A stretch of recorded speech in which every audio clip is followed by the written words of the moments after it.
नमस्कार दोस्तों, स्वागत है आपका। बात करें पब्लिक एडमिनिस्ट्रेशन में, अब आगे बढ़ते हैं। अब बात करते हैं अगली विचारधारा की, मैरी पार्कर फोलेट की। व्यक्तिगत व्यवहार की बात कोई नहीं कर रहा था। एक ने आर्थिक की टेलर ने, और उसके बाद बेल्टन में आए मानव संबंध विचारधारा की बात की, लेकिन व्यक्तिगत व्यवहार की बात किसी ने नहीं की। तो अब बात करते हैं मैरी पार्कर फोलेट क्या कहती है। फोलेट को शास्त्र विचारधारा और मानव संबंध विचारधारा को जोड़ने वाली विचारक कहा जाता है। फोलेट की रचना है पुस्तक से क्रिएटिव एक्सपीरियंस। फोलेट ने रचनात्मक संघर्ष की अवधारणा दी। कौन सी दी? रचनात्मक संघर्ष की। इसके अनुसार प्रत्येक संगठन को सही ढंग से चलाने हेतु संघर्ष अपेक्षित है, यानी कि किसी भी संगठन को आप सही ढंग से चलाना चाहोगे तो संघर्ष तो होगा ही। ठीक है।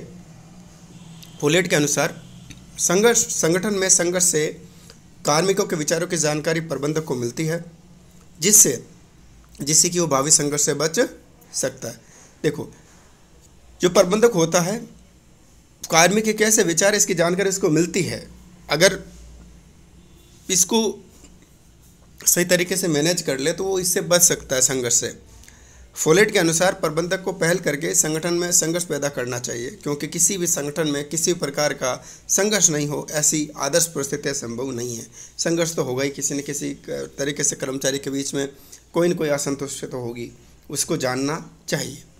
फोलेट के अनुसार संगठन में संघर्ष के समाधान के 3 तरीके हो सकते हैं। कोई समाधान हुआ, संघर्षण हुआ, कोई हुआ प्रोटेस्ट करने बैठ गए, किसी कोई मांगे, किसी की कोई मांगे, तो आप उसके समाधान कैसे करोगे? 3 तरीके से बताता है फोलेट। प्रभुत्व, पहले प्रभुत्व।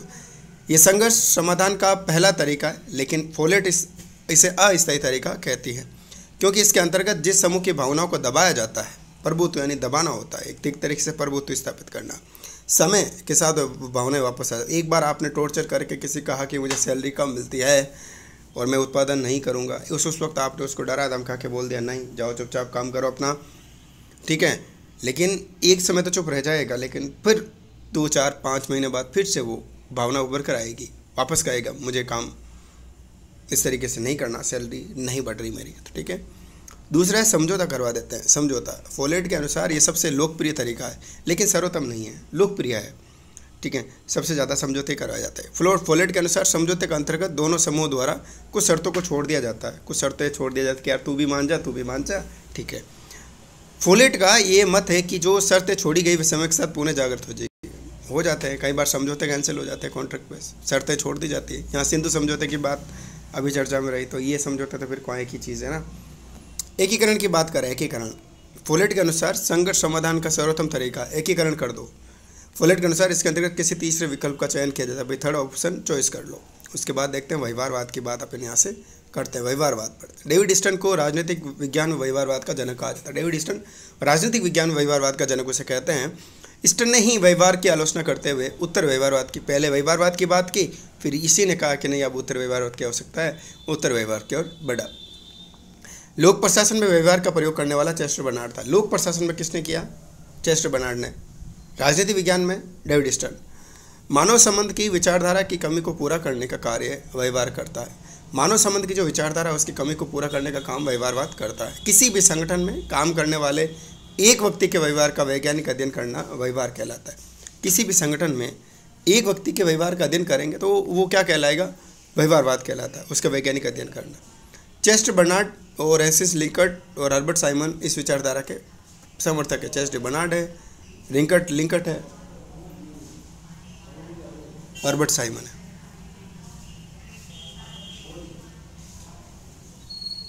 बर्नार्ड का उदासीनता का क्षेत्र की बात करें।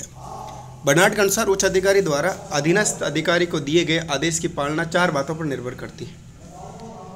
कैसे 4 बातें? आदेश समझने योग्य होने चाहिए, ऐसा आदेश मत दे जो समझ में नहीं आए। आदेश अधीनस्थ अधिकारी के व्यक्तिगत हितों के अनुकूल होना चाहिए। आदेश जो है अधीनस्थ अधिकारी के व्यक्तिगत हितों के अनुकूल होना चाहिए। आदेश सांगठनिक हितों के अनुकूल हो।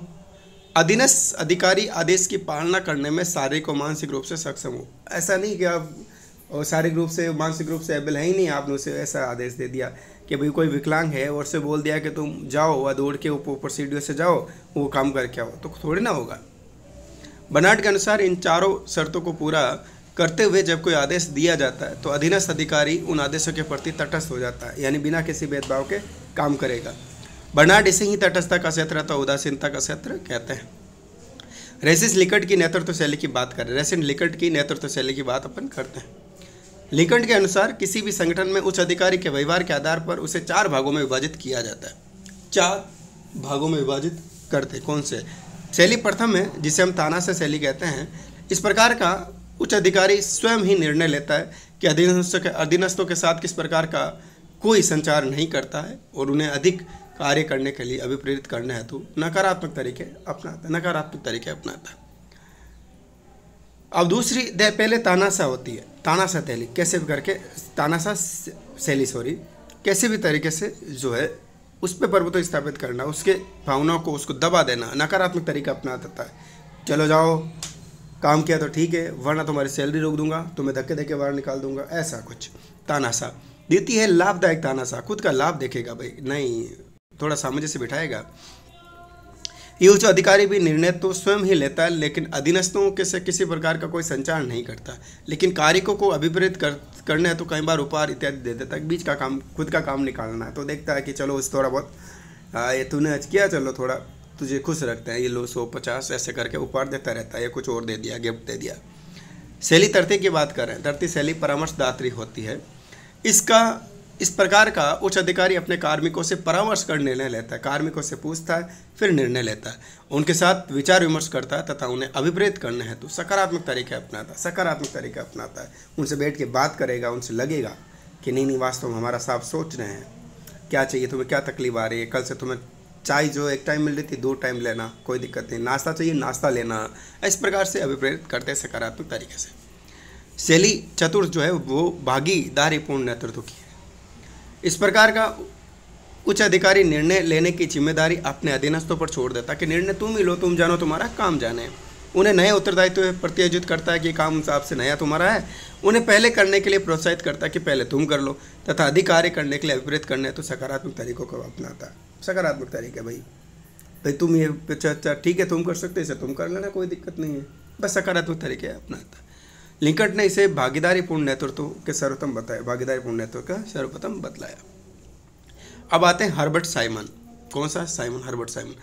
साइमन को लोक प्रशासन में व्यवहारवाद का जनक कहा जाता है। साइमन को व्यवहारवाद का लोक प्रशासन में जनक कहा जाता है। साइमन ने 1946 में अपना लेख लिखा, प्रोबस इन एडमिनिस्ट्रेशन, यानी प्रशासन में लोकाक्तियाँ में संगठन के सिद्धांतों के एक दूसरे के काटने के कारण लोकाक्तिया का, कि संगठन के जो सिद्धांत हैं वो एक दूसरे को काटते हैं, जैसे कि आदेश की एकता, आदेश की बहुलता, एक दूसरे को काटते हैं।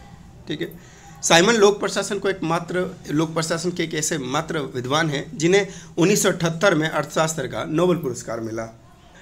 साइमन ने 1947 में एडमिनिस्ट्रेटिव बिहेवियर बुक लिखी। एडमिनिस्ट्रेटिव बिहेवियर साइमन की बुक है 1947। 1958 में ऑर्गेनाइजेशन जो है बुक लिखी, इन्होंने लिखी। साइमन के अनुसार निर्णय प्रशासन का पर्यायवाची है। निर्णय क्या है? प्रशासन का पर्यायवाची। 2 या 2 से अधिक विकल्पों में से किसी एक श्रेष्ठ विकल्प का चयन करना निर्णय कहलाता है। 2 या 2 से अधिक विकल्प है, उसमें से एक निर्णय आपने चॉइस कर लिया तो आपका वो निर्णय हो गया। भाई आपने एक विकल्प चयन कर लिया, 3 रास्ते, 3 में से एक आपने चूज़ कर लिया तो वो निर्णय हो गया। साइमन के अनुसार 2 या 2 से अधिक विकल्पों में किसी एक संतोषप्रद विकल्प का चयन करना निर्णय कहलाता है। अब निर्णय के प्रकार क्या है? साइमन ने इसके 2 प्रकार बताए। कार्य कर्मिक निर्णय यानी प्रोग्राम बेस्ड, यानी पहले से जिसकी योजना फिक्स है।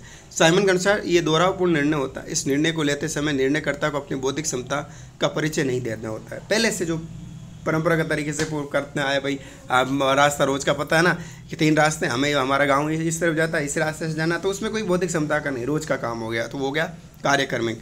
अब गैर कार्यक्रमिक, आप नए गए, आपको रास्ता नहीं पता है, आपने दिमाग लगाया, बुद्धि लगाया, किसी से पूछा भी, तो वो क्या हुआ? गैर कार्यक्रमिक हो गया।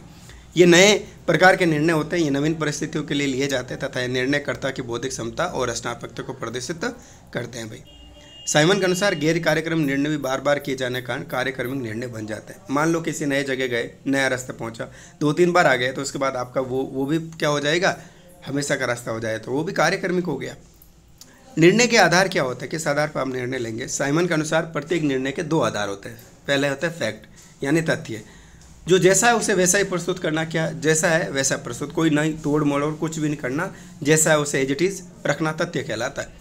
वैल्यूज़ की बात करें, मूल्य की, तो किसी वस्तु को पसंद अथवा नापसंद करना। किसी वस्तु को आप पसंद किस तरीके से करते हैं और नापसंद क्यों करते हैं, इसका कारण क्या है, वो वैल्यू कहलाती है, मूल्य कहलाती है उसका। साइमन के अनुसार तथ्यों तथा मूल्यों को मिलाकर लिया गया निर्णय श्रेष्ठ निर्णय नहीं हो सकता, वो निर्णय संतोषप्रद ही होता। श्रेष्ठ निर्णय नहीं होता, वो निर्णय संतोषप्रद ही होता।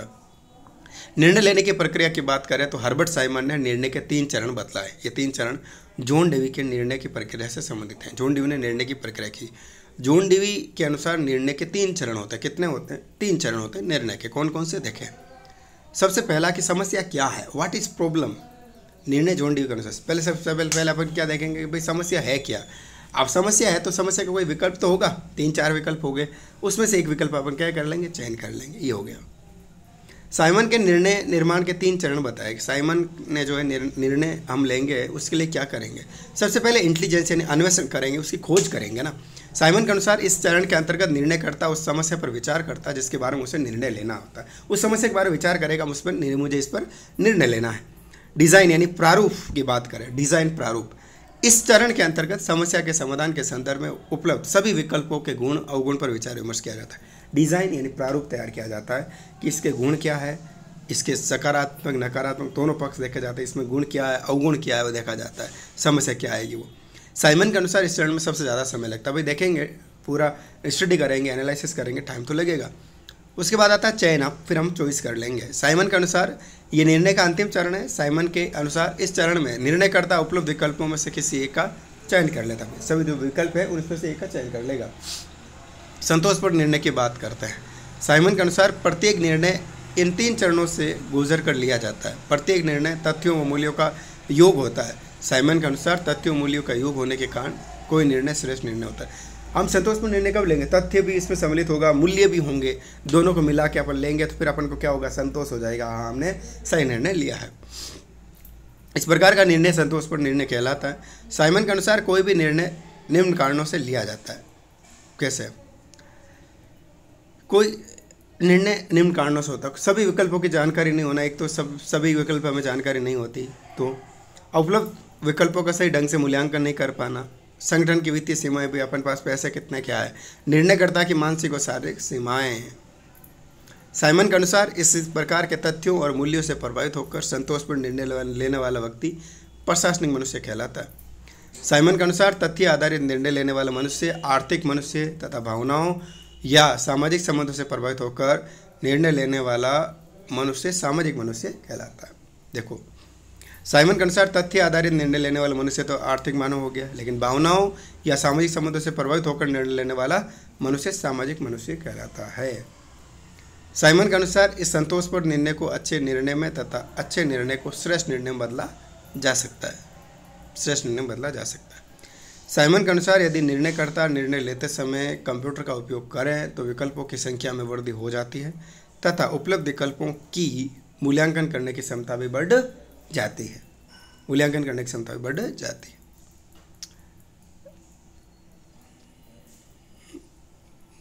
अगर देखो आजकल कंप्यूटर का अगर इस्तेमाल करते हैं तो अपनी अच्छा निर्णय हम ले पाते हैं। अब देखते हैं साइमन के इसी योगदान के कारण 1978 में अर्थशास्त्र का नोबेल पुरस्कार दिया गया था। साइमन निर्णय प्रक्रिया में कंप्यूटर का उपयोग करने वाला पहला विचारक है भाई। आगे अगले वीडियो में।